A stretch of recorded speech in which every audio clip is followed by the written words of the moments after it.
শুনছেন বিভূতিভূষণ বন্দ্যোপাধ্যায় রচিত পথের পাঁচালী। আজ শুনবেন তৃতীয় পর্ব। আবহ ও পাঠ অরুময় চক্রবর্তী। পথের পাঁচালী। ইন্দির ঠাকরুন ফিরিয়া আসিয়াছে ৬-৭ মাস হইল। সর্বজয়া কিন্তু ইহার মধ্যে একদিনও বুড়ির সঙ্গে ভালো করিয়া কথা কহে নাই। আজকাল তাহার আরও মনে হয় যে বুড়ি ডাইনি সাতখুল খাকিটাকে তাহার মেয়ে যেন তাহার চেয়েও ভালোবাসে। হিংসা তো হয়, রাগও হয়। পেটের মেয়েকে পর করিয়া দিতেছে। দুবেলা কথায় কথায় বুড়িকে সময় থাকিতে পথ দেখিবার উপদেশ ইঙ্গিতে জানাইয়া দেয়। সে পথ কোন দিকে জ্ঞান হওয়া অবধি আজ পর্যন্ত ৭০ বৎসরের মধ্যে বুড়ি তাহার সন্ধান পায় নাই। এতকাল পরে কোথায় তাহা মিলিবে ভাবিয়াই সে ঠাহর পায় না। বর্ষার শেষ দিকে বুড়ি অবশেষে এক যুক্তি ঠাউরাইল। ৬ ক্রোশ দূরে ভাণ্ডারহাটিতে তাহার জামাই বাড়ি। তাহার জামাই চন্দ্র মজুমদার বাঁচিয়া আছেন। জামাইয়ের অবস্থা বেশ ভালো, সম্পূর্ণ গৃহস্থ। অবশ্য মেয়ে মারা যাওয়ার সঙ্গে সঙ্গে জামাইয়ের সম্পর্ক উঠিয়া গিয়াছে। আজ ৩৫-৩৬ বৎসরের আগেকার কথা। তাহার পর আর কখনো দেখাশোনা বা খবরাখবরের লেনদেন হয় নাই। তবুও যদি সেখানে যাওয়া যায়, জামাই একটু আশ্রয় দিতে কি গড়রাজি হইবে? সন্ধ্যার পূর্বে ভাণ্ডারহাটি গ্রামে ঢুকিয়া একখানা বড় চণ্ডীমণ্ডপের সম্মুখে গাড়োয়ান গাড়ি দাঁড় করাইল। গাড়োয়ানের ডাক হাঁকে একজন ২৪-২৫ বৎসরের যুবক আসিয়া বলিল, কোথাকার গাড়ি? তাহার পেছনে পেছনে একজন বৃদ্ধ বাড়ির ভেতর হইতে জিজ্ঞাসা করিতে করিতে বাহির হইলেন, এ রাধু, জিজ্ঞেস করো কোথা থেকে আসছেন। বুড়ি চিনিল, কিন্তু অবাক হইয়া রহিল। এই সেই তাহার জামাই চন্দর।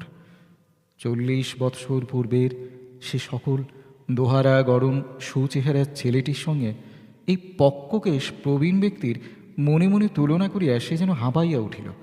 পরক্ষণে কেমন এক বিভিন্ন ভাবের সংমিশ্রণে উৎপন্ন না হাসি না দুঃখগোছের মনের ভাবে সে বিউহলের মতো ডাক ছাড়িয়া কাঁদিয়া উঠিল।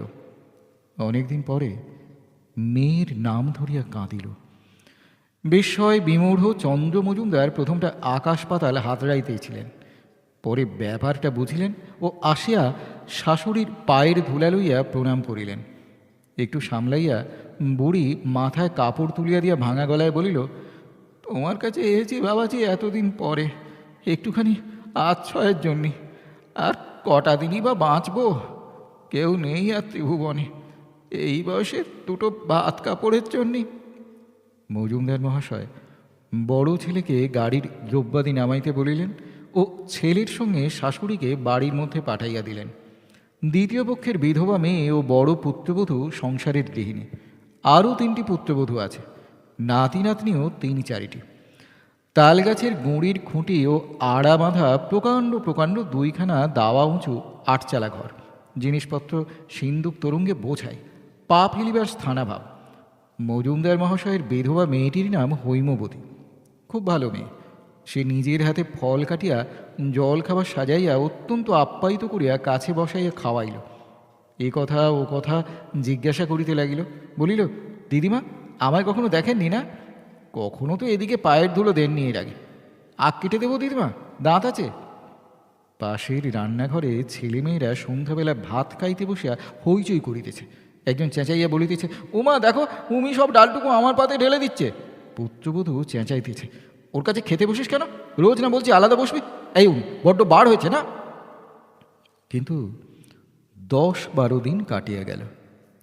বুড়ির সব কেমন নতুন নতুন ঠেকিতে লাগিল। তেমনি স্বস্তি পাওয়া যায় না।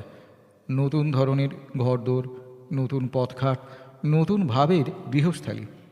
কেমন যেন মনে হয় এ ঠিক তাহার নিজের নয়, সব পর। প্রতিদিন সন্ধ্যার সময় মনে পড়িত নিরিবিলি দাওয়া আর খুকি খোকার মুখ। দিন কুড়িক পরে বুড়ি যাইবার জন্য ছটফট করিতে লাগিল। এখানে আর মন টিকে না। কর্তার প্রথম পক্ষের শাশুড়ির এ আকস্মিক আবির্ভাব ও তাহার মতলব শুনিয়া বাড়ির বড় বধূ প্রথম হইতেই সন্তুষ্ট ছিলেন না। অন্তর্ধানে খুশি ছাড়া অখুশি হইলেন না। চন্দ্র মজুমদারের ইচ্ছা কী ছিল ভগবান জানেন, কিন্তু বড় ছেলেও বড় বধূর ভয়ে কিছু বলিতে পারিলেন না। অনেক দিন পরে আবার নিজের ঘরের দাওয়ায় দুর্গাকে কাছে লইয়া, খোকাকে কাছে লইয়া বসিয়া জ্যোৎস্না ঝরা নারকেল শাখার মৃদু কম্পন দেখিতে দেখিতে সুখে বুড়ির ঘুমের আমেজ আসে। খুকি প্রথমে ভারী অভিমান করিয়াছিল, কথা কহিবে না, কাছে আসিবে না। নানা কথায় সান্ত্বনা দিবার পর আজকাল ভাব হইয়াছে। বুড়ি ভাইঝির মাথায় আদর করিয়া হাত বুলাইয়া বলে, বেশ লাল একজোড়া ঢেঁকি ঝুমকো হয়তো দিব্যি মানায় না। আজকাল কি উঠেছে, ওগুলোকে বলে কি চাই? শীত আসিল। বুড়ি ও পাড়ার গাঙ্গুলি বাড়ি গিয়া বুড়া রামনাথ গাঙ্গুলি মহাশয়ের কাছে বলিল, ও রাম, এই জাড় পড়লো বড্ড আবার, তা গায়ে একখানা বস্ত্র এমন নেই যে সকাল সন্ধ্যে একটু মুড়ি সুড়ি দিয়ে বসি, তা আমায় যদি একখানা। রাম গাঙ্গুলি বলিলেন, আচ্ছা দিদি, একদিন এসো, এ মাসটা আর হবে না, ও মাসে বরং দেখব। বহুদিন যাবৎ হাঁটাহাঁটি ঘোরাফেরার পরে একদিন কুষ্টিয়া রাঙা ছিটের সুতি চাদর একখানা বাহির করিয়া হাতে দিয়া বলিলেন, এই নাও দিদি, ভারী গরম জিনিস, 9.5 আনা দাম, এর চেয়ে ভালো জিনিস আর নবাবগঞ্জে পাওয়া যায় না, বুধবার এনে রেখেছি, দেখো না খুলে। বহুদিন যাবৎ হাঁটাহাঁটি ঘোরাফেরার পরে একদিন কুষ্টিয়ার রাঙা ছিটের সুতি চাদর একখানা বাহির করিয়া হাতে দিয়া বলিলেন, এই নাও দিদি, ভারী গরম জিনিস, 9.5 আনা দাম, এর চেয়ে ভালো জিনিস আর নবাবগঞ্জে পাওয়া যায় না, বুধবার এনে রেখেছি, দেখো না খুলে। বুড়ির তখনও যেন বিশ্বাস হইতেছিল না। আহ্লাদে একগাল হাসিয়া সেখানাকে খুলিয়া গায়ে জড়াইয়া বলিল, দিব্যি, কেমন ওম, মোটা সোটা দিব্যি কাপড়, আহ দাদা বেঁচে থাকো, কানাই বলে বেঁচে থাকো, অক্ষয় প্রমাই হোক, কাঙাল গরিবকে কেউ দেয় না, ওই অন্যদের কাছে একখানা গায়ের কাপড় চাচ্ছি আজ 3 বছর থেকে, দেবো দেবো বলে, তা দিলে না, শখটা মিটিয়ে নি, কটা দিনই আর বা। সর্বজয়কে আহ্লাদ করিয়া দেখাইতে সে বলিল, দেখো তা ঠাকুরজি, এ বাড়ি থেকে যে তুমি 7 দৌড় মেঘে বেড়াবে তা হবে না, স্পষ্ট বলে দিচ্ছি, ভিক্ষে মানতে হয়, আলাদা বন্দোবস্ত করো। বুড়ি সে কথা হজম করিয়া লইল। এরূপ অনেক কথাই তাহাকে দিনের মধ্যে 10 বার হজম করিতে হয়। সেকালের ছড়াটা সে এখনও বলে নাই, লাথি ঝাঁটা পায়ের তল, ভাত পাথরটা বুকের বল। দুর্গা ভারী খুশি হইয়া বলে, ক পয়সা দাম প্রীতিমা, কেমন নাগা না? আশ্বাসের সুরে পিসি বলে, আমি মরে গেলে তোকে দিয়ে যাব, তুই গায়ে দিস বড় হলে। নতুন চাদরের সোঁদা সোঁদা মাড়ির গন্ধটা বুড়ির কাছে ভারী উপাদেয়, ভারী শৌখিন বলিয়া মনে হয়। সকালে চাদরখানা গায়ে জড়াইয়া ঝাড় দিবার সময় মাঝে মাঝে নিজের দিকে চাহিয়া দেখে। নিষ্প্রয়োজনে ঘাটের পথে দাঁড়াইয়া থাকে। পথ চলতি নিরীহ ঝি বউকে ডাকিয়া বলে, কে যায়, রাজির মা, এত বেলা যে। ভূমিকার বেশি দূর না করিয়া একটু হাসিয়া নিজের গায়ের দিকে চাহিয়া বলে, এই গায়ের কাপড়খানা এবার ও পাড়ার রামচাঁদ, 9.5 আনার দাম।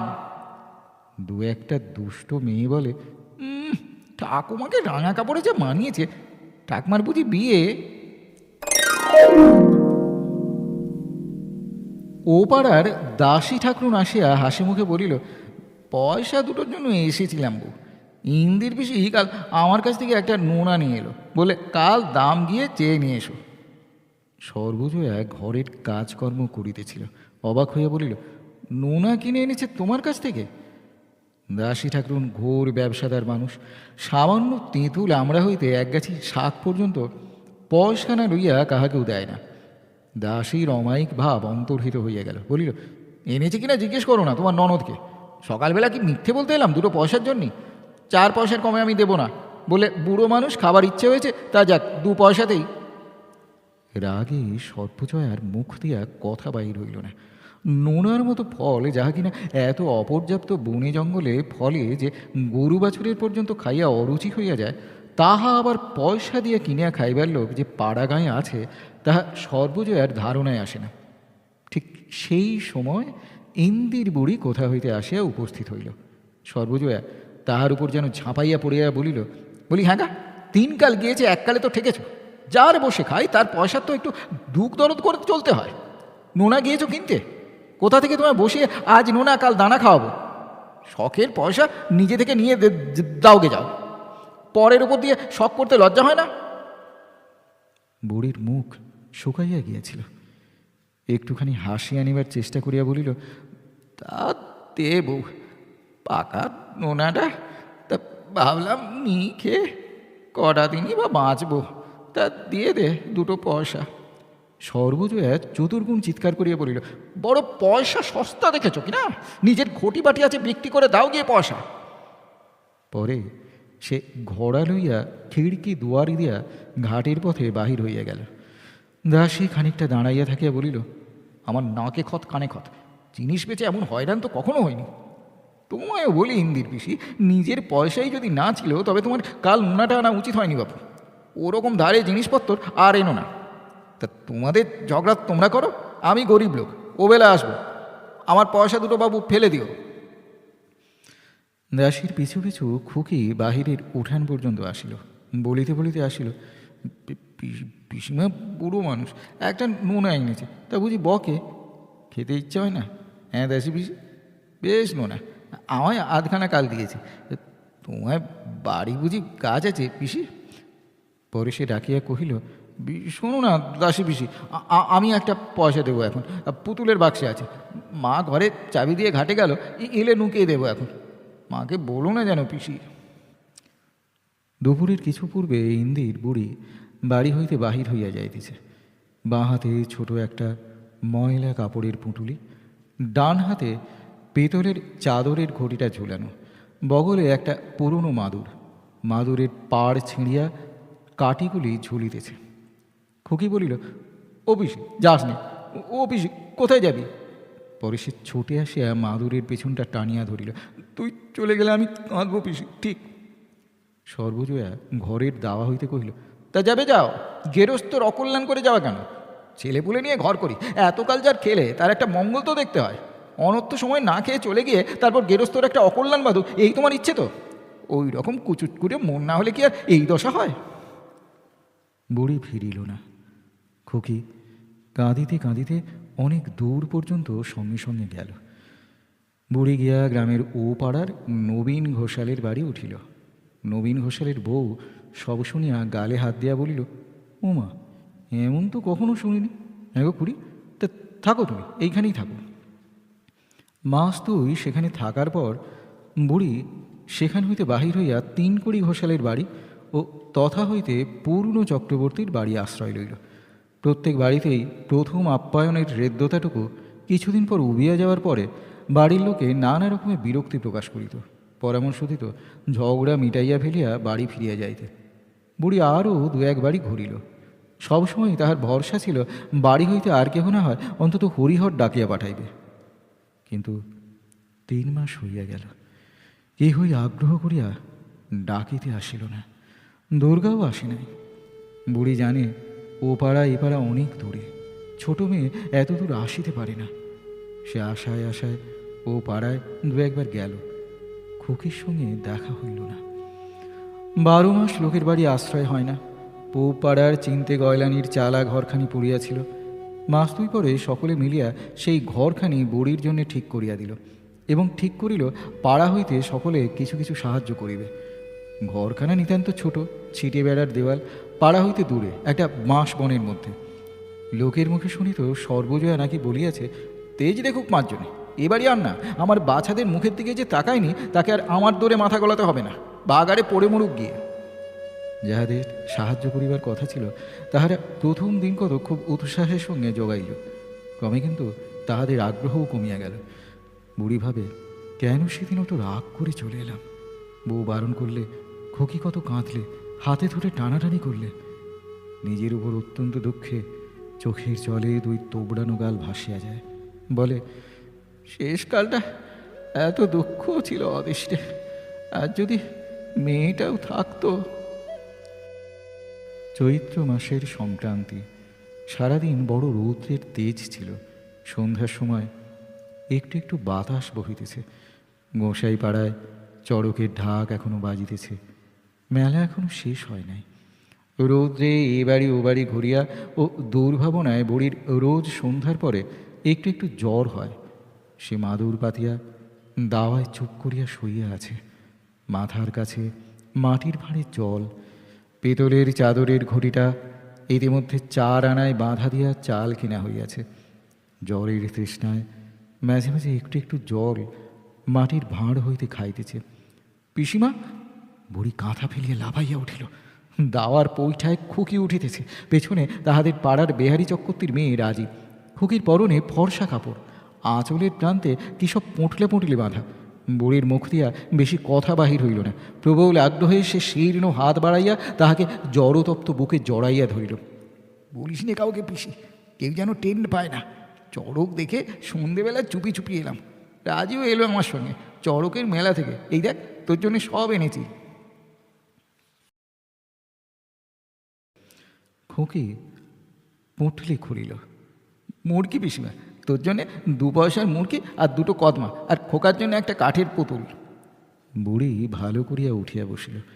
জিনিসগুলো নাড়িতে নাড়িতে বলল, দেখি দেখি, ও আমার মানিক, কত জিনিস এনেছে দেখো। রাজরানী হ, গরিব পিসির ওপর এত দয়া। দেখি খোকার কাঠের পুতুলটা। বাহ, দিব্যি পুতুল। কটা পয়সা নিলে?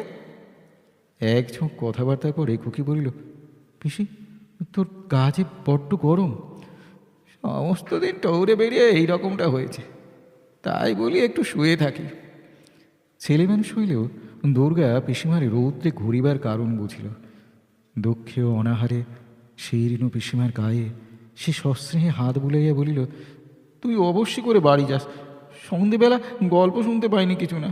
কাল যাবি কেমন তো? বুড়ি আনন্দে উচ্ছ্বসিত হইয়া উঠিল। বলিল, বউ বুঝি তোকে কিছু বলে দিয়েছে আজ? রাজি বলিল, খুড়িমা তো কিছু বলে দেয়নি পিসিমা।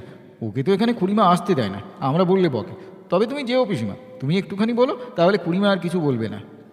খুকি বলিল, কাল তুই ঠিক যাস পিসি, মা কিছু বলবে না। তাহলে এখন বাড়ি যাই পিসি, কাউকে যেন বলিস নে। কাল সকালে ঠিক যাস কিন্তু। সকালে উঠিয়া বুড়ি দেখিল শরীরটা একটু হালকা। একটু বেলা হইলে ছোট পুঁটলিতে ছেঁড়া খোঁড়া কাপড় দুখানা ও ময়লা গামছাখানে বাঁধিয়া বুড়ি বাড়ির দিকে চলিল। পথে গোপী বৈষ্ণবের বউ বলিল, দিদি ঠাকুরুন তা বাড়ি যাচ্ছ বুঝি? বউ দিদি রাগ চলে গিয়েছে বুঝি? বুড়ি একগাল হাসিল, বলিল, কাল দুর্গা যে সন্ধেবেলা ডাকতে গিয়েছিল, কত কাঁদলে। বললে মা বলেছে চ পিসি বাড়ি চ। তা আমি বললাম আজ তুই যা, সকালে বেলাটা হোক আমি গিয়ে উঠব। মেয়ের আমার কত কান্না, যেতে কি চায়, তাই সকালে যাচ্ছি। বুড়ি বাড়ি ঢুকিয়া দেখিল কেহ বাড়ি নাই। কাল সারা রাত জ্বরভোগের পর এতটা পথ রৌদ্রে দুর্বল শরীরে আসিয়া বোধহয় অবসন্ন হইয়া পড়িয়াছিল। পুঁটলিটা নামাইয়া সে নিজের ঘরের দাওয়ায় পৈঠায় বসিয়া পড়িল। একটু পরেই খিড়কি দৌড় ঠেলিয়া সর্বজয়া স্নান করিয়া নদী হইতে ফিরিল। এদিকে চোখ পড়িলে বুড়িকে বসিয়া থাকিতে দেখিয়া সে বিস্ময় নির্বাক হইয়া একটুখানি দাঁড়াইল। বুড়ি হাসিয়া বলিল, বউ ভালো আছিস? এই এলাম একদিন পরে, তোদের ছেড়ে আর কোথায় যাবো এ বয়সে, তাই বলি। সর্বজয়া আগাইয়া এসে বলিল, তুমি এ বাড়ি কী মনে করে? তার ভাবভঙ্গি ও গলার স্বরে বুড়ির হাসিবার উৎসাহ আর বড় রহিল না। সর্বজয়া কথার উত্তর দিতে না দিয়েই বলিল, এ বাড়ি আর তোমার জায়গা কিছুতেই হবে না, সে তোমাকে আমি সেদিন বলে দিয়েছি, ফের কোন মুখে এসো? বুড়ি কাঠির মতো হইয়া গেল। মুখ দিয়া আর কোনো কথা বাহির হইল না। পরে সে হঠাৎ একেবারে কাঁদিয়া বলিল, অমন করে বলিস নি, একটুখানি ঠাঁই দে আমারে, কোথায় যাব আর শেষকালটা বল দেখিনি। তো ওই ভিটেটাতে নাও, আর ভিটের দোহাই দিতে হবে না, ভিটের কল্যাণ ভেবে তোমার তো ঘুম নেই, যাও এক্ষুনি বেঁধে হও, নইলে অনর্থ বাঁধাবো। ব্যাপার এরূপ দাঁড়াইবে বুড়ি বোধ হয় আদৌ প্রত্যাশা করে নাই। জলমগ্ন ব্যক্তি যেমন ডুবিয়া যাইবার সময় যাহা পায় তাহাই আঁকড়াইয়া ধরিতে চায়, বুড়ি সেইরূপ মুঠা আঁকড়াইয়া আশ্রয় খুঁজিতে লক্ষ্যহীনভাবে এদিক ওদিক চাহিল। আজ তাহার কেমন মনে হইল যে বহুদিনের আশ্রয় সত্য সত্যই তাহার পায়ের তলা হইতে সরিয়া যাইতেছে, আর তাহাকে ধরিয়া রাখিবার উপায় নাই। সর্বজয়া বলিল, যাও আর বসে থেকো না ঠাকুরজি, বেলা হয়ে যাচ্ছে, আমার কাজকর্ম আছে, এখানে তোমার জায়গা কোনো রকমে আমি দিতে পারবো না। বুড়ি পটুলি লইয়া অতি কষ্টে আবার উঠিল। বাহির দরজার কাছে যাইতে তাহার নজর পড়িল তাহার উঠান ঝাঁটির ছাঁটা কাজটা পাঁচিলের কোণে ঠেস দেওয়ানো আছে। আজ 3-4 মাস তাহাতে কেউ হাত দেয় নাই।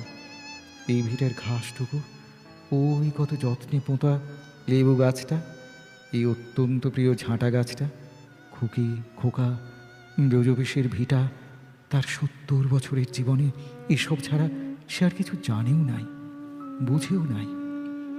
চিরকালের মতো তাহারা আজ দূরে সরিয়া যাইতেছে।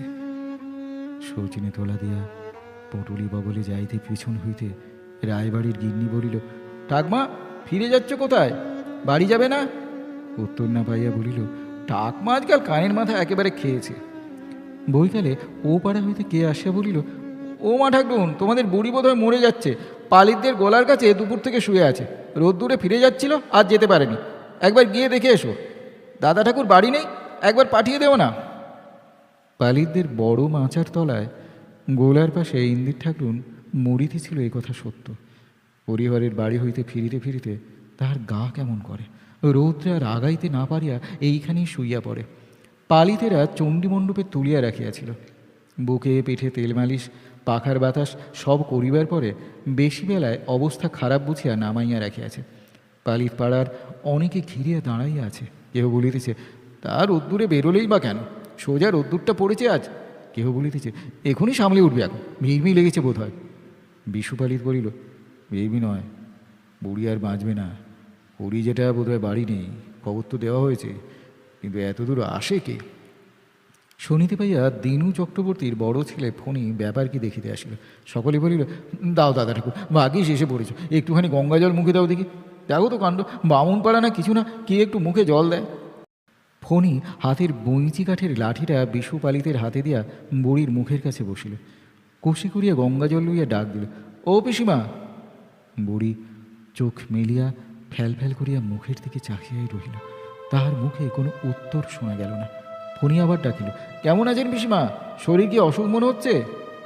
পরে সে গঙ্গা জলটুকু মুখে ঢালিয়া দিল। জল কিন্তু মুখের মধ্যে গেল না। বিশুপালিত বলিল, আর একবার দাও দাদা ঠাকুর। আর খানিক্ষণ পরে ফণি বুড়ির চোখের পাতা বুঝাইয়া দিতেই কোটর কত অনেকখানি জল শীর্ণ গাল দুটা বাহিয়া গড়াইয়া পড়িল। ইন্দির ঠাকুরনের মৃত্যুর সঙ্গে সঙ্গে নিশ্চিন্দিপুর গ্রামে সেকালের অবসান হইয়া গেল।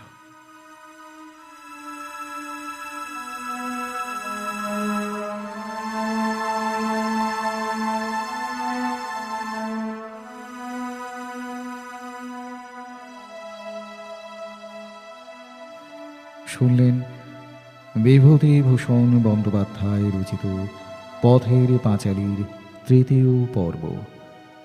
পর্ব পাঠে ছিলাম আমি অরুময় চক্রবর্তী।